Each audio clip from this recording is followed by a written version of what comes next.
ইসরায়েলের বিরুদ্ধে চলমান সামরিক উত্তেজনার মধ্যেই এবার যুক্তরাষ্ট্রকেও সরাসরি হুঁশিয়ারি দিল তেহরান।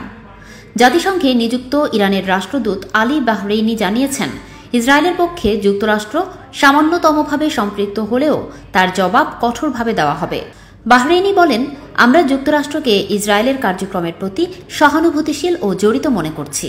আমরা যেভাবে ইসরায়েলকে জবাব দিয়েছি একইভাবে যুক্তরাষ্ট্রকেও দেব।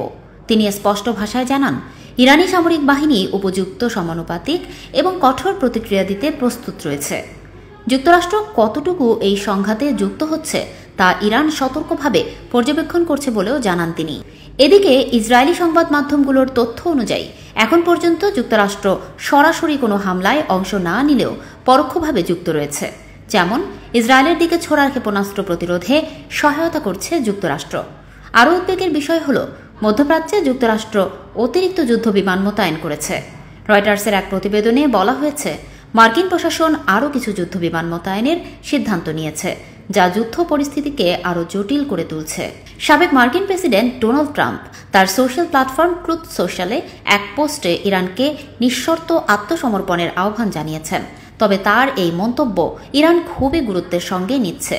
আলী বাহরেইনি ট্রাম্পের বক্তব্যকে ভিত্তিহীন ও চরম শত্রুতাপূর্ণ বলে আখ্যা দিয়ে বলেন, এসব হুমকি ইরান উপেক্ষা করছে না। যুক্তরাষ্ট্রের কর্মকাণ্ড বিশ্লেষণ করে প্রয়োজন হলে প্রতিক্রিয়া জানানো হবে বলেও জানান তিনি। ইরানের পক্ষ থেকে বারবারই বলা হচ্ছে, জনগণ নিরাপত্তা ও ভূখণ্ড রক্ষায় তারা এক চুলও ছাড় দেবে না। প্রয়োজন হলে আরও কঠোর, শক্তিশালী এবং দায়িত্বশীল জবাব দেওয়া হবে। মধ্যপ্রাচ্যে যখন উত্তেজনা চরমে, তখন যুক্তরাষ্ট্রের সম্পৃক্ততা নতুন করে বড় ধরনের সংঘর্ষের ইঙ্গিত দিচ্ছে বলে মনে করছেন আন্তর্জাতিক বিশ্লেষকরা।